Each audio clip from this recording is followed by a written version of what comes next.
All right, welcome back to the channel. So, the WBC and Mauricio Suliaman respond to criticism over the suspension of testing for PEDs during the situation that we're going through, and also in the midst of it, gives a pretty interesting statement that I think explains a lot about their decisions. Let's talk about that in this video.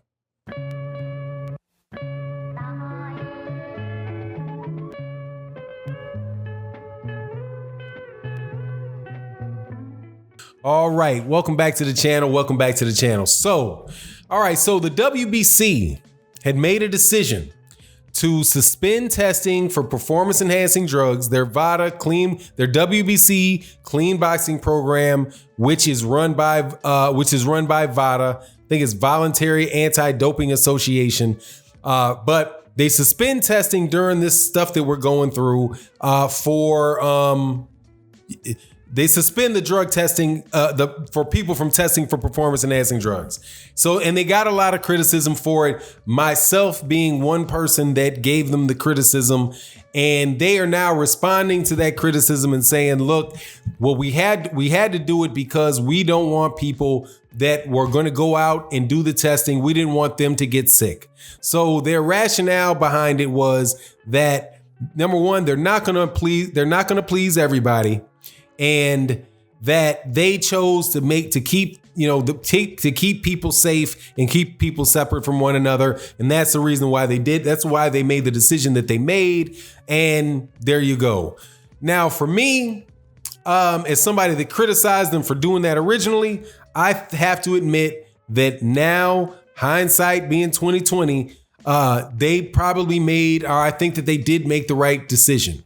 And they made the right decision because part of the criticism about the reason why performance enhancing drugs should be violations of that should be more severe than other violations, right? So, is because, or other performance enhancing violations in other sports is because of the nature of boxing, right? That if somebody gets in there under the influence of performance enhancing drugs, it's not just that they win the fight, it's that they put the fighter's life at risk because they don't know what they're getting into, and the increased power, the increased speed that wouldn't have otherwise have been there could increase, and create more damage in a boxing match, right? So it's the reason that you have, such a big issue with this, that I'll speak for myself, such a big issue with performance enhancing drugs in boxing is because of the severity of the damage that it can cause, right? Versus somebody in golf being on performance enhancing drugs so that they can hit a golf ball a little further. That one, it's like, yeah, suspend him or whatever, because that's not life threatening. Boxing, that's life threatening. So that's why I was saying to begin with, oh man, you should not suspend these performance enhancing drug tests, because this is giving people a license to cheat. And when they come back into boxing, there they are. But this explanation from the WBC makes complete sense, because they're like, look, if it's about, protecting lives, we know that this virus out here, that the very test itself becomes something that is, that could cause somebody to lose their life. Then, hey man, you really are caught in a scenario where you're left with just two bad decisions, and you're not going to make anybody happy one way or the other. So, with them saying that, I understand where they're coming from. I think that is reasonable. That said, it's also, they should not be surprised that people take this stance, considering some of the other shady decisions, or not shady decisions, inconsistent decisions that the WBC has made in some other regards, some things that they've done with franchise championship belts, things that they've done with lowering computerol levels, not looking into and totally dismissing allegations of people cheating. That type of stuff makes you think, hey, yeah, maybe you're right about this. Maybe you're right. I don't even think maybe you are right about the testing for the performance enhancing drugs. But, what about the rest? What about the rest of it? Now, the thing that stood out to me, though, in the statement is gave me, I think, a little bit more enlightened me, I think is the better way to say it, to the situation that these guys are in. is when in responding and explaining why it was that they suspended the performance enhancing drug test, Mauricio Suliaman mentioned that, that sometimes fighters are going to like it, other fighters aren't going to like it, and then maybe you'll just lose some fighters to other organizations. So it was the WBC president saying maybe we'll lose fighters to other organizations. It's like, oh man, I never thought about it like that. That the WBC is literally actually in competition for fighters with other sanctioning bodies. That is enlightening.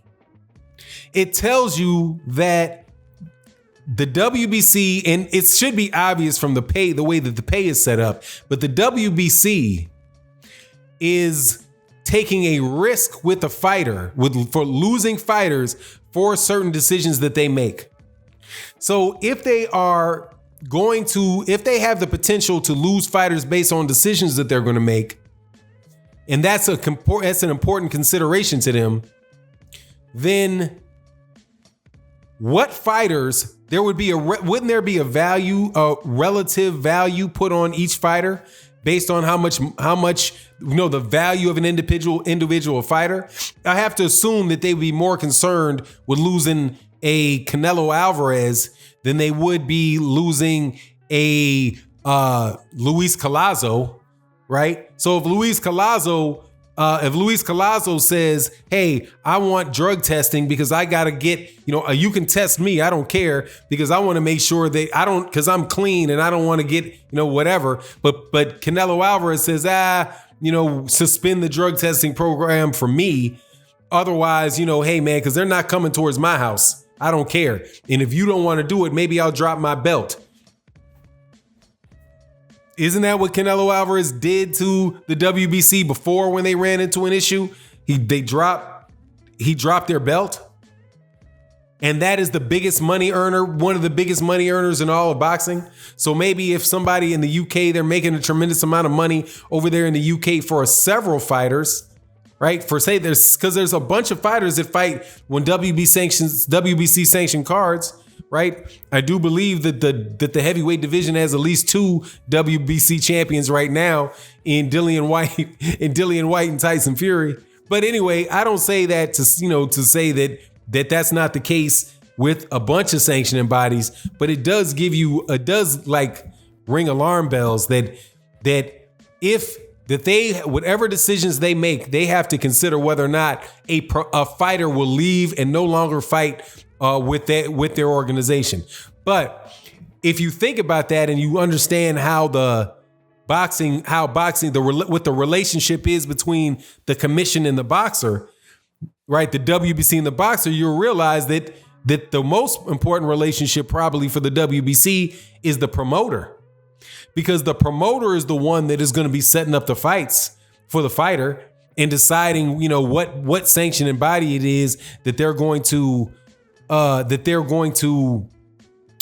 fight for, right? If they want to fight for the WBC belt, or if they don't want to fight for the WBC belt and they decide to drop the WBC belt, or if they don't want to get into the clean boxing program, they'll go to the WBA and go through their program. Kind of like, how Anthony Joshua was, left the WBC rankings and went once he got the shots, once Tyson Fury went out into his hiatus and then began fighting for all those belts. So, I mean, it's just real interesting, man. And that one statement gives that much, just demonstrates how much control the promoters have over the sanctioning bodies.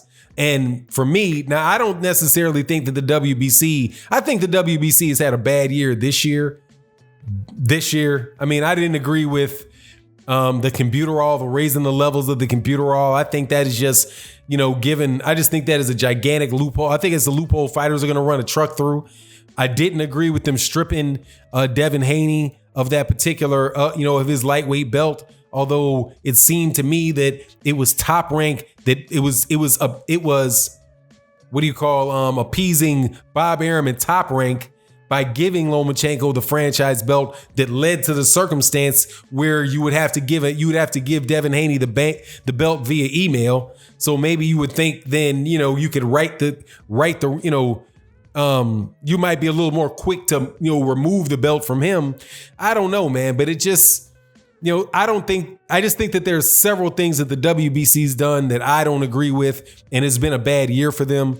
The IBF is the organization that I really think has their head on straight and really does, are very, very consistent with how they administer their rules. And I would wish the best for the WBC as well. I wish the WBC, could do as good a job of that. But, at the end of the day, it is what it is. I understand why Mauricio Suliaman is saying what he's saying. You let me know what you think in the comment section. And with that, I'm out.